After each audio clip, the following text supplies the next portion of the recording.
I thought that I had moved on from some of these, extreme traumatic circumstances I had lived through, but really, I had mentally, right? I had reframed stuff. I had a different outlook on stuff.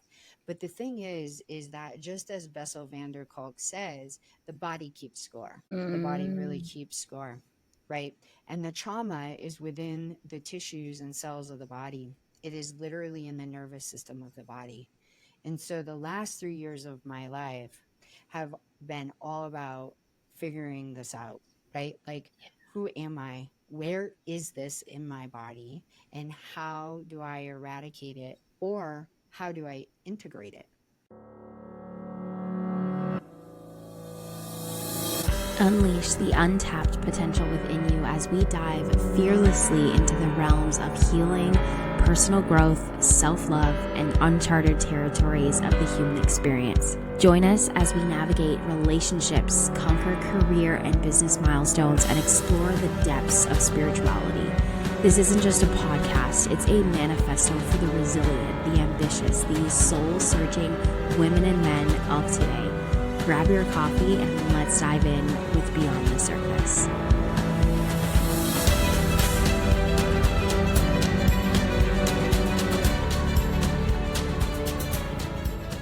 Good morning, good afternoon, good evening, whatever time of the day it is that you are tuning in. Welcome back to another episode here on Beyond the Surface. And today I am joined by a beautiful soul, Marcy. Thank you so much for joining me. I'm really excited to see where our conversation takes us today. Yeah, thank you so much for having me, Ashley Ann. I am too. The Mm, pre warm up was amazing. yeah. And I would love for you to start off and just giving you the floor and giving you the space to just share a little bit more about who Marcy is. And I know that can be the loaded question, but whatever feels true right now in this moment, I'd love for you to just share a little bit with those that are tuning in. Yeah, so I am a trauma survivor and 20 plus years into my recovery journey at this point, and really just doing my own work and then trying to provide, tips and tools that I've learned along the way that have made such a difference in my own healing journey.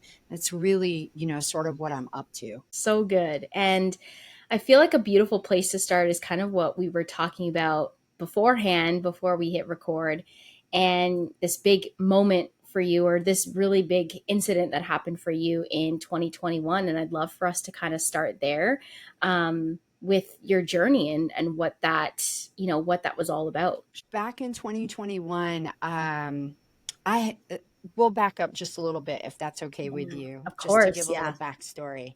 So I have a lifetime of trauma. I was born into the world with a cleft lip and palate, and spent my first 7 days of my life hospitalized, trying to figure out if I had any internal issues going on from the cleft lip and palate. And had my first surgery when I was 10 weeks old, and required to be fed by an eyedropper, and grew up in a family with really thin means. At times we had no electricity and no running water.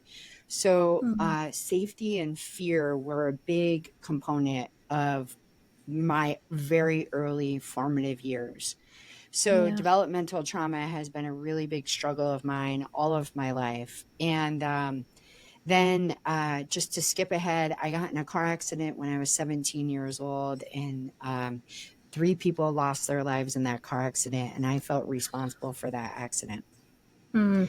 And even though I was never found at fault for it, I felt responsible, and I punished myself daily for a long time and plunged into addiction. Well, all of my life, the constant theme was chronic illness. I never really was healthy or well. And all of these things, as I encountered more and more trauma, my health continued to decline further and further, of course.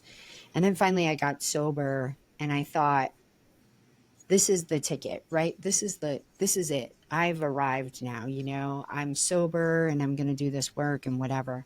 Well, what I've learned is there is no one ticket, right? Mm. And I kept doing a lot of the same behaviors that I was doing in addiction, a lot of the old coping mechanisms that I had used in my life, like looking for my value and my worth to come from other people, external sources, right? So like I was in sales, so a lot of my worth was dependent on what I did and how I performed at work, right? Who I was. And I was always in the top 1% in my profession of performance, right? But Mm-hmm. I held myself to that standard. And what ended up happening is I nearly killed myself. And in February of 21, all the chronic illness that I had been suffering with finally came to a head. And my body said, no more, we're done. And I ended up with mast cell activation syndrome and histamine intolerance, which is just essentially where the nervous system becomes so fragmented and dysregulated that it entangles with the immune system and starts seeing everything as an invasion to the body. So I was down to eating boiled potatoes and drinking water at one point because there was nothing else I could tolerate. And so that was the crisis that I faced to start to really understand the nature of what I was dealing with, which was I had done all of this work in therapy. I thought that I understood who I was.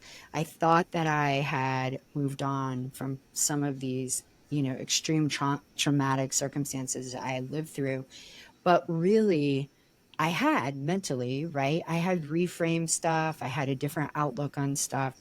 But the thing is that just as Bessel van der Kolk says, the body keeps score.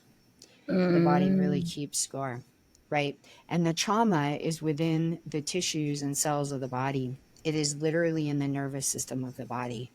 And so the last 3 years of my life have been all about figuring this out, right? Like, who am I? Where is this in my body? And how do I eradicate it? Or how do I integrate it?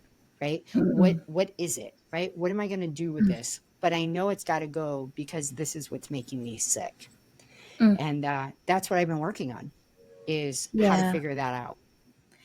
So you mentioned eradicating it or integrating it. What to you, from your take and your perspective and your journey, has been the difference? How would you explain the difference? And how do we also make that choice of eradicating or integrating? Eradicate is old language that I used to use, and I recognized it after I said it, and that's why I then said integrate, right? Mm. So when I showed up at therapy, I went there really just rebelliously. A naturopathic doctor told me I needed to do this because the trauma that was holding in my body was what was making me chronically ill. And I thought that she was crazy, literally. And so I went sort of like defiantly, but here I am, 20 years later, still doing therapy.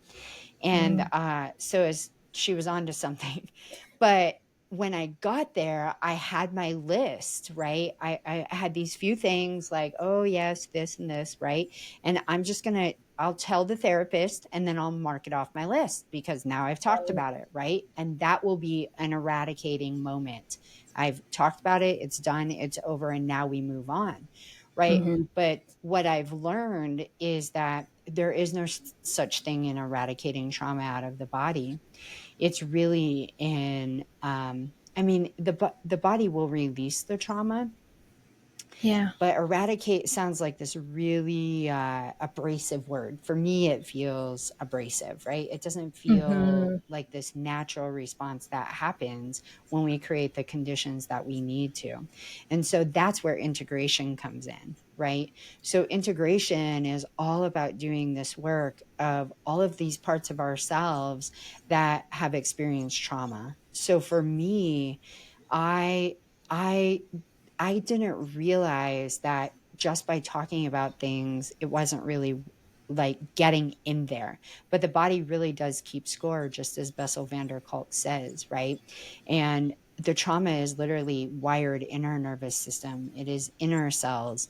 And until I can integrate all of that and the body can resonate at a higher frequency to release the trauma, I, Mm-hmm. I didn't stand much I didn't stand much luck, really. And Yeah. so it's going back and getting all those parts of myself. Otherwise, that part is just like sort of out there looking, right? Acting out of the same fear, the same emotion, whatever terror it felt on the first day of my life. That part was just circling around, screaming, looking for security, attachment, and safety, which were nowhere to be found at that moment in my life. Right. And that's what integration is going Mhm. back and getting her and securely attaching to her and creating a space and foundation of safety, connection, and security. Yeah, it's so. How did you identify? I have like spitfire questions that are coming at my brain, so I'm trying to like remember them so I can ask you. Um, Sure. but the first where my mind takes me to is this. First and foremost, like, how do we know where we've experienced trauma to be able to then go back to those moments and actually bring this integration to actually be able to understand, like, oh, there's these parts of myself that maybe weren't seen and acknowledged, and this is trauma. How were you able to make that connection? That is a fantastic question. So the thing is, right, is that sometimes we remember and sometimes we don't, right? Right. So it's Yeah. like, well, what about all this stuff that we don't remember, Yeah. right? So what I've learned and what my experience has been is I was lucky enough to have a mother that was like, here's what happened, right? Mm, When I started asking questions, she was kind enough because this is a very tender subject for her, right? And so she was kind enough to share this with me. This is what happened on the first day and, all of the things, but not everybody has that to go mhm. back to as a place to get information. So what I've found is that it's how my life looks today, and then I work backwards from that.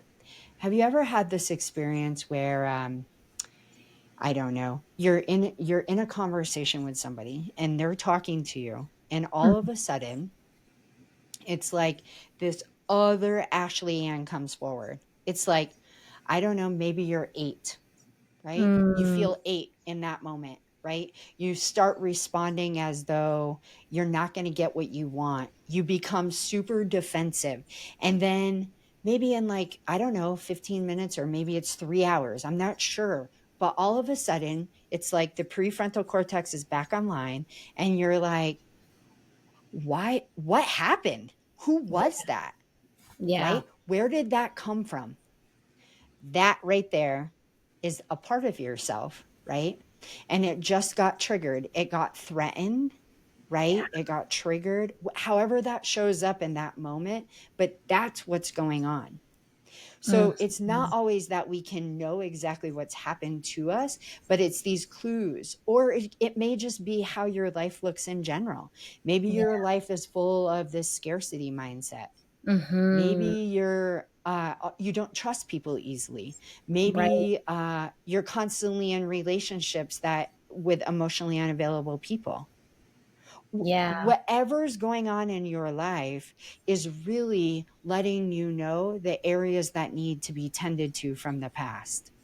Yeah. Oh, so such a good explanation, the way that you put that, because I've had these like little moments, and I feel like what's important is, and I'm going to kind of ask, I guess, like a follow up question. I've definitely had these moments recently where, for me, it's been like unpacking more and more of how my relationship with my dad impacted me, and there was definitely a part where I got to a place and I was like, we were able to have a lot of healing and it was beautiful, and I was like, we're done, right? Like we're done this part of this journey, right? We've healed, we've done the thing. No, a couple years later I'm like, wait a second, this is still showing up. It's just a different area, right? I remember being on um a walk one day and I was kind of just like asking myself this question of, why do I feel like I need this like validation? Why do I feel like I still need to prove myself?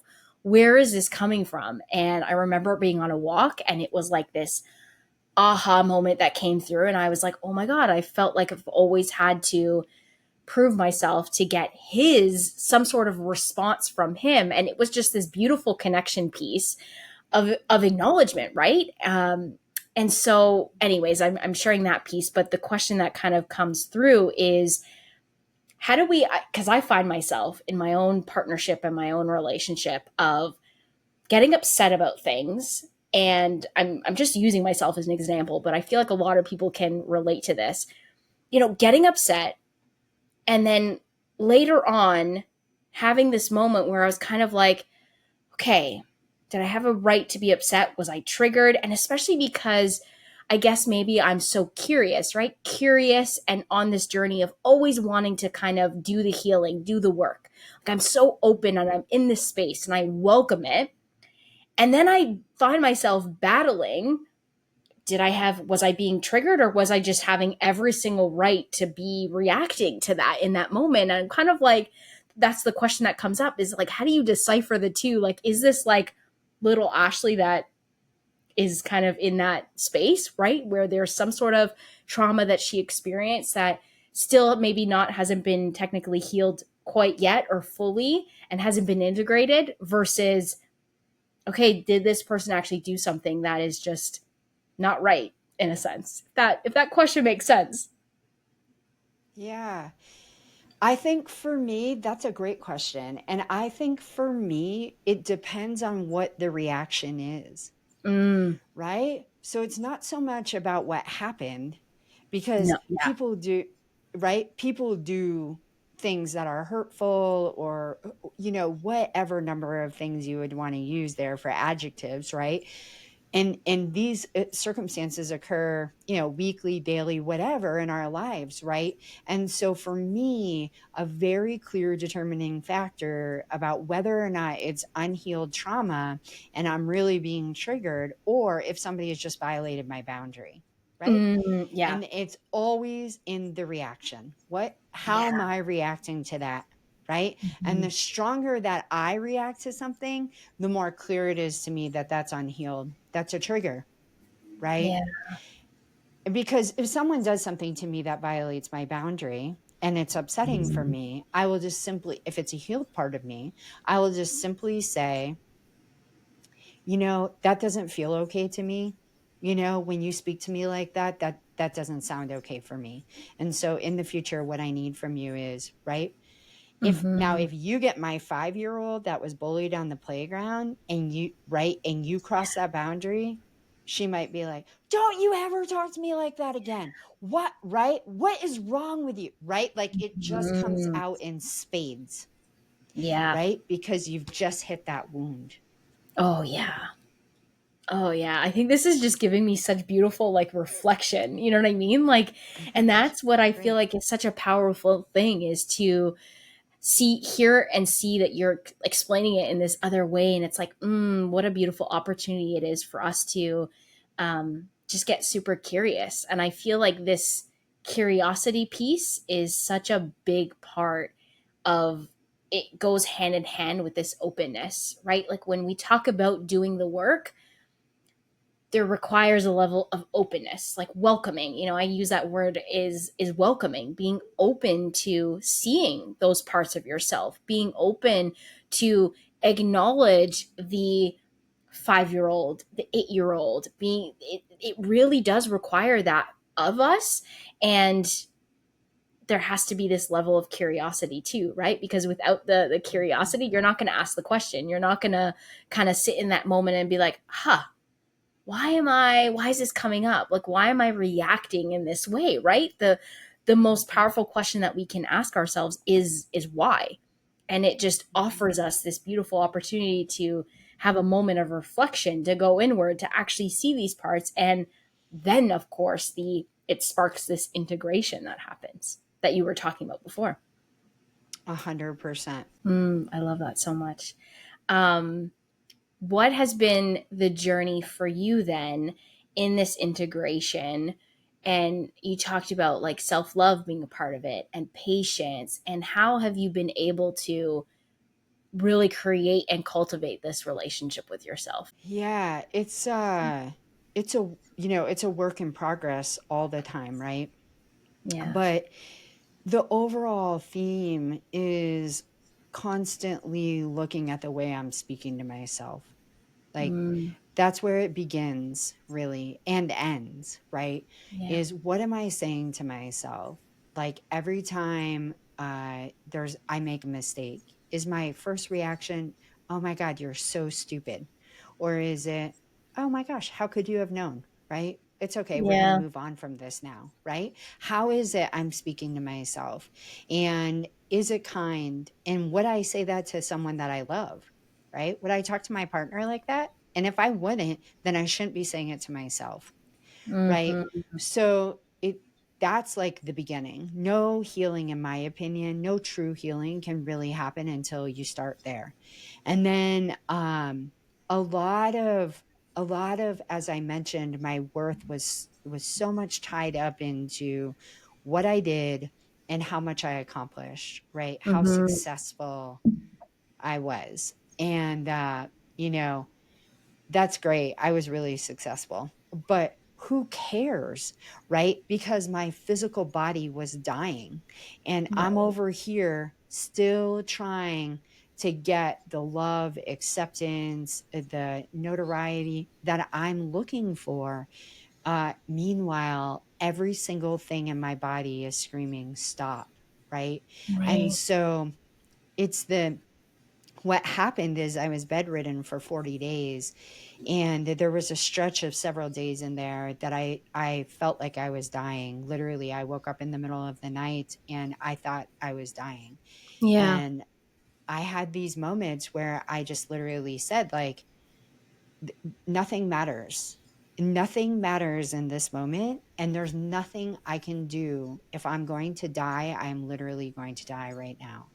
And it is one of the scariest things that's ever happened to me. And it is also the thing that brought me the most freedom in my life because it was the ultimate act of surrender, right?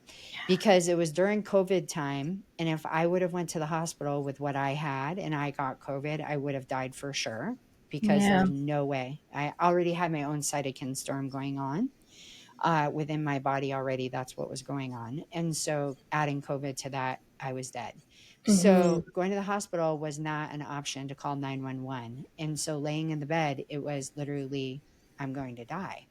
And in that moment of time, and me really truly surrendering and realizing there was nothing that I could do and that I had to make peace with my life, and that from that moment forward, I decided what mattered to me. And what mattered the most to me was my relationship with myself, my relationship with my wife and my family, my daughter, and then my family of origin. And showing up in my life in a way that was meaningful and purposeful to me. Hmm. And it didn't matter how much success I had or how much money I made or how many awards I got at work, that none of that mattered anymore. And in that moment, everything in my life changed, literally. And from that moment forward, I've never been the same person again. Mm, And I decided in that moment that I wasn't going to do what I had done all of my life before. yeah. And that's when the journey really, really began. And it Mm, was embraced with this place of love and this freedom from fear of like, I'm going to die and something bad's going to happen and I've got to do all this stuff to keep myself safe. I don't. yeah. Just need to live my life in a way that's in alignment with who I am and what I want to be. I'm curious too because I feel like a lot of people talk about these moments where like I made this decision and yeah, like sometimes it does come from this place, where it's a health aspect that kind of pushes us, right? Forces us to like make these decisions and make these changes that we quite literally like have no other choice but to make. Did you find after kind of making this decision and when you were kind of more so kind of on the other end of the health piece and you're coming back and diet and all those things are coming, were you still like what did that look like to really be living in alignment with these new choices that you made? Does that make sense? Yeah, that's a you're a great interviewer. You ask great, intriguing questions that really make me think. Yeah. So alignment for me was being clear on who I wanted to be, right? And knowing Mhm. what I wanted in my life. And then it was doing that, right? And that's the hard part, Yeah, right? Is exactly. breaking that old pattern of who I think I'm supposed to be. But Yes.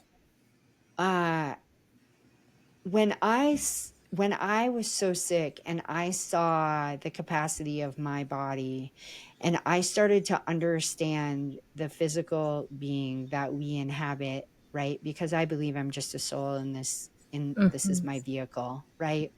And the vessel that allows me to experience life. And when I started to see the amazing ability that my body possessed, then I everything changed for me.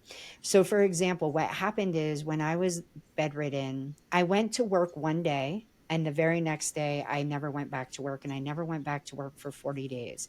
So, everything that was in my head that I had not communicated to my team, no one had any idea. It was literally like I had died, right? No, Yeah. I was so sick, no one could contact me. I was literally out of the game. Cut At one off. moment, I was in the game, and the next moment, I was cut off.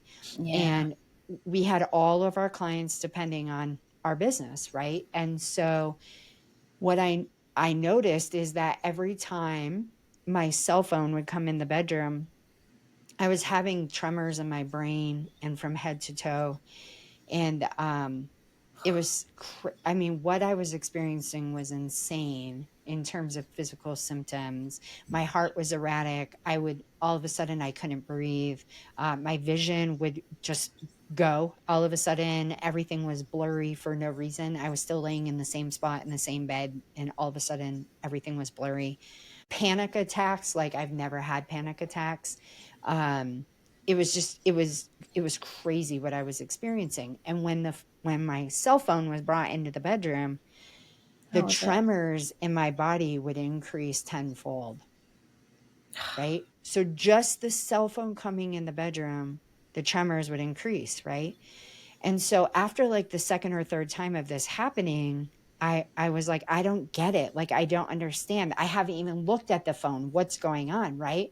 But what was going on is that my mind would start thinking about work and the clients, were they taken care of, and my staff, were they okay? And right, it just started. The Yeah. whole thing started. And then the next thing you know, I said, stop bringing the cell phone in my bedroom, right? Mm. I, I can't do this, right?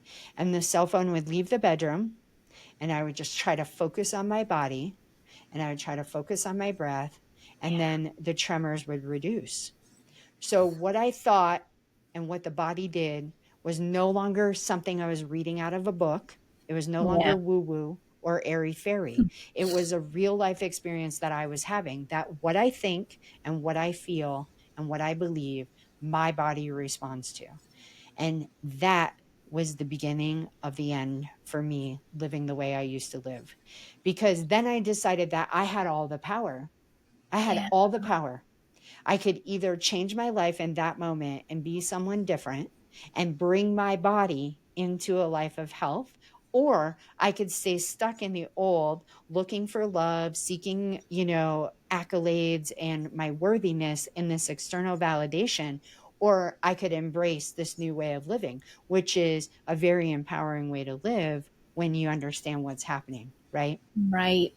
Yeah. And so And it's that's how it weird. started. Yeah, and it's sad and hard. And the thing that I think about is kind of like, how do we get to a place where, we don't experience that? Like, I think the word that comes to mind is like burnout, and kind of, and some form of burnout is almost in a sense like what's kind of happened, right? Like, it was just taking a toll on yourself. And I've always had this like belief that, like, when you ignore what your body needs, it's going to force you, and you're not going to have any control over that. And I've always, Mhm. not to that level and that extent, I've never experienced a health crisis to that extent. But even just the simple thing of, like, think about when you get sick, and the amount of people who will say, like, I can't get sick right now, and then you get sick. Interesting. There you interesting that go. that's happening, right? It's Yeah. no surprise. When you really start to pay attention to those moments, it makes sense of what's happening, right? Your body is telling you to slow down. And I think that's the thing, that there's that disconnect. So for someone who might be listening to this, and I feel like I'm curious, correct me if I'm wrong. Did you have any kind of inkling that, like, before the health crisis happened, like, were you starting to feel some sort of disconnect in your job, like what you were doing? Oh, yeah, of course. Yeah. Yeah, of course. And I was, and I had been sick for years and years leading up to this, but I Right. just kept pushing and Right. pushing, right? Not listening to the body, right? Like what you said, right? Like the body's always communicating with us, Mm-hmm. always, in every way, right? Yeah. It's like we have a dashboard, right? Our body is a dashboard, right? And Yeah. it will start dinging at you, right? And then if you don't listen, then all of a sudden the wipers are going to start going, and then the horn's going to be laid on, right? Yeah. And for me, it was the horn was laid on, the wipers were going, the lights were flat, right? All of it, Everything. right? But, and I just kept pushing until I couldn't push anymore, right? Mm, But that's such a testament to what woundedness does to us, right? mm, Our own wounds, right? My own need for validation, love, and a secure attachment, right?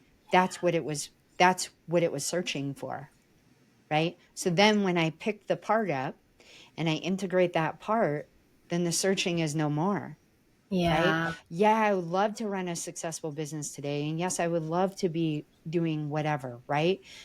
But that's not my main goal today. Mm-hmm. That that's not why I wake up this morning, right? I woke up to talk to you about this today.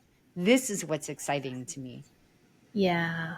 right? Because we don't have to live like that. Yeah. And it peeling back all these different layers. That's really what it comes down to, right? Is giving yourself the space and the time to peel back these layers, to get curious, to question why are you pushing through something when, especially in those moments, because I feel like those moments where you're pushing, and yet your body's telling you, you have this like conflicting battle that's happening, right? Your everything is telling you slow down, but for some reason you can't do that. Like, that is such a golden opportunity and a moment for you to sit with, why do I feel like I can't slow down? Why do I feel like I can't turn off my phone for X amount, right? Like, what is this fear Mhm. that's instilling, right? This actually reminds me, funny enough, actually, you mentioned how you were in a car accident, and I was also in a car accident, not to the extent where, people lost their lives, thankfully.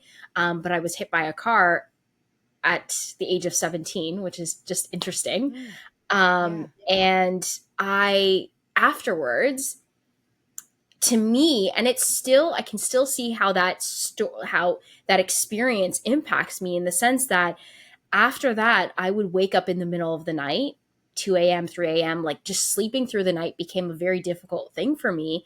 And I just Mhm. had this constant replay of something bad has happened, and always making sure that I was like checking my phone and making sure that nothing bad happened to anyone around me.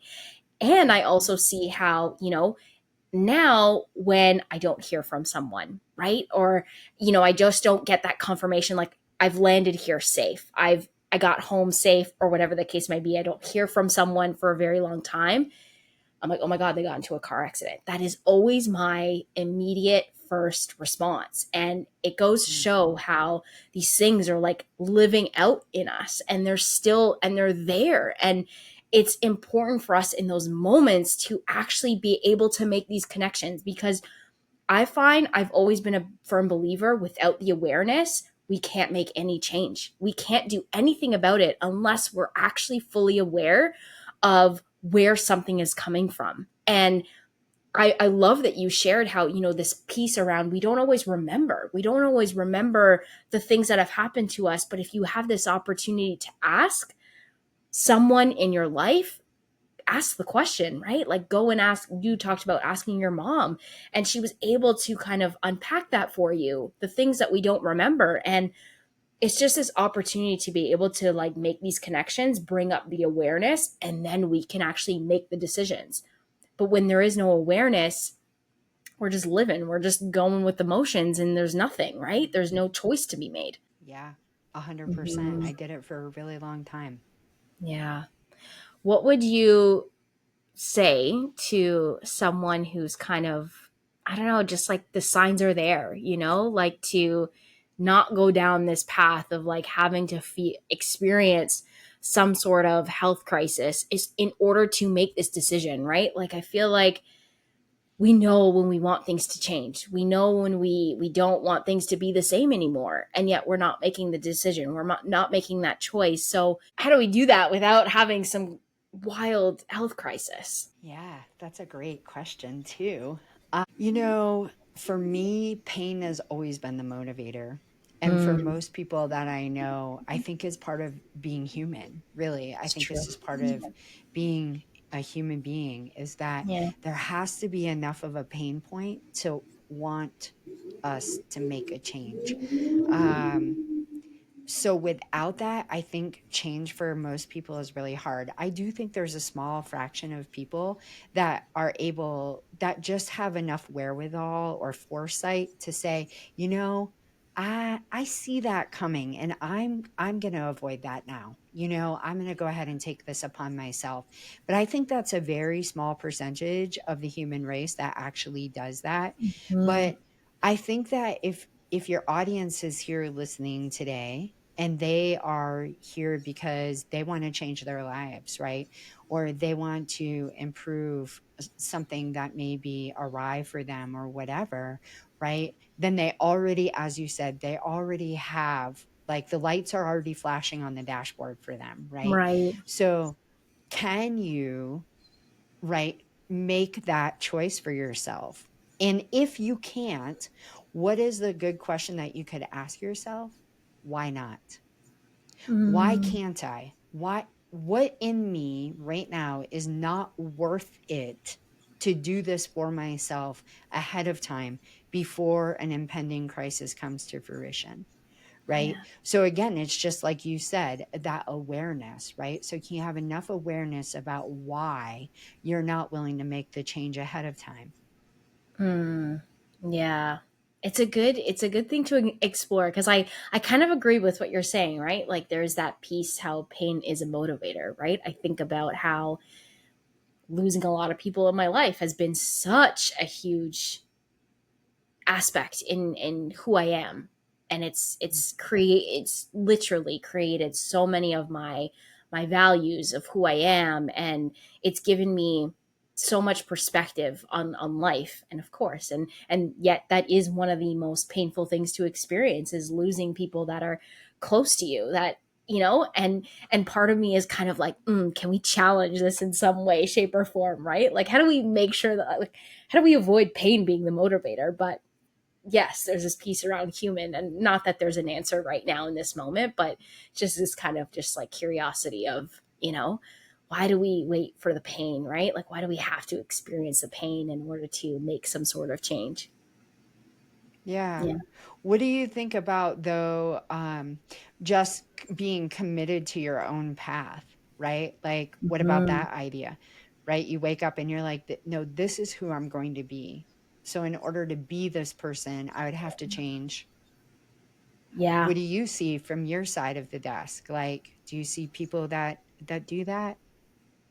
I think so. Like, I think there's, and part of it comes maybe it's not necessarily always from a place of pain, but unless we classify being sick and tired of like the way things are, right? Like I feel like that's an aspect too that I see is that people just get very like they're sick and tired with the way that things are moving and going, and I still feel like that gets classified into some way, shape, or form as like an area of pain. It's not like a physical pain that we're talking, but Mhm. it's a form of like emotional, mental pain that we're experiencing, maybe even a little spiritual too. Like there is still a little aspect of pain to that. It's like when you get to a place where you're tired of the way things are moving, and I think it comes from a place of like, you see your potential, like you acknowledge and you can see that you have potential, but for some reason, like there is some sort of thing that's blocking you from experiencing the things that you desire, or even just the way that you want to live out your day. And it really requires it requires a lot from us. And I find in my own experience is that any change that we want to create, because relationships is such a big part of being human, being in relationship with yourself, having relationships, whether it be a significant other, like there's relationships all around us. I feel like a huge part of change comes to communication, like in the sense of, it's really important to communicate what it is that you desire to do differently, right? Communicate with, I think this has been my experience most recently, is just like with my family, with my partner. It's like, I want this to be different. And I'm letting you know, I'm not asking for your permission, but I'm letting you know that these are the things that I'm going to change in my life. And that might in some way or shape or form impact our relationship, but I'm just letting you know that I'm making the decision for myself. Again, it's not coming from a place of permission, but there's this level of communication so that there is no friction in that, right? Like the simplest example that I think of is just, I'm a morning person and my partner is not a morning person. So I'm going to wake up in the morning and go to the gym at like 6 o'clock in the morning, 7 o'clock in the morning. And it's something that I've had to communicate, like, hey, I am going to be getting up. I'm not going to kind of stay in bed and like just kind of cuddle in the morning. Like that's just not going to be my thing, because I want to get up, and that's just me. And there's nothing wrong with that. You get to have your space and I get to fulfill what is something that I see as a priority, but it does require this level of communication in order to create these changes that we want. I love that. Mm-hmm. Yeah, I love Yeah. that.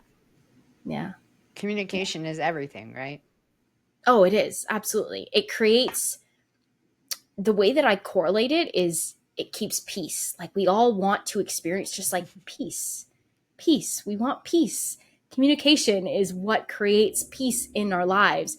Communicating, you talked about your like boundaries, right? Using that as an example, communicating your boundaries it keeps the peace. It keeps like people know how we want to be treated. People, we know then how others want to be treated. It keeps the peace when we communicate what we're thinking, what we're feeling, what we desire, all of it. Absolutely. Yeah, Mm-hmm. absolutely. Yeah. So I always love kind of ending off conversations, leaving with this question. So if you could distill your life's journey into and wisdom into a single piece of advice, what would that be? Yeah, this is a great question too. Mm-hmm. Um, so I think I've thought about this for a while, because you give this ahead of time so that I can Yeah. be prepared. This is the only question you give ahead of time. But I've thought about this a lot, and I've sort of vacillated because it's hard to distill it down to one piece of advice. 100%. But I think that if I had to just pick one, the most important thing is um, getting a handle on, embracing, awareness, whatever words you want to use, about what it is that you think and what it is that you feel. And if any person can dial that in and really understand and harness the power of their own mind and their own thoughts, which is how I healed myself. It wasn't my diet, it wasn't supplements, it wasn't anything. It was the power of my own thoughts and the way that I felt that healed my body from something that's supposedly incurable. And so I'm very, very passionate about this, that if everyone could do this, you have the power to do anything you want in your life. Mm-hmm. Literally anything you want, or stop doing whatever you don't Mm-hmm. want to be doing, right? Like it works all the way around. Yeah. It is for me, it is the most essential piece of being alive at this point in my life today. Yeah. I don't always ask a follow-up question to this ending part, but one thing is coming through, so I'm going to ask it. Do it. Where do you find is like the best place to begin with that, with kind of like taking back this control and power of what we think and what we feel? Where's this like starting point? There's a lot of things that a person can do to really start figuring this out. But I think one of the most helpful things that you can do is um, keep a journal or use Mm, like the memos on your phone and voice record yourself. However, you have to get it out onto the paper in some fashion so that you can start becoming aware of what it is that you're thinking. Like, so for example, when I go for a walk, the only thing I do is walk and I listen to my thoughts. Right? So I mm, really pay attention. I don't put a podcast on as much as I would love to. I used to. yeah. Old Marcy would listen to like 4 podcasts on my walk, Yeah. right? But now it's not about accomplishing, it's about being, right? And so I listen to my thoughts, right? So I'll notice, oh, you're in fear. Right now you're in fear. And what are you in fear about? Oh, you're in fear about financial security.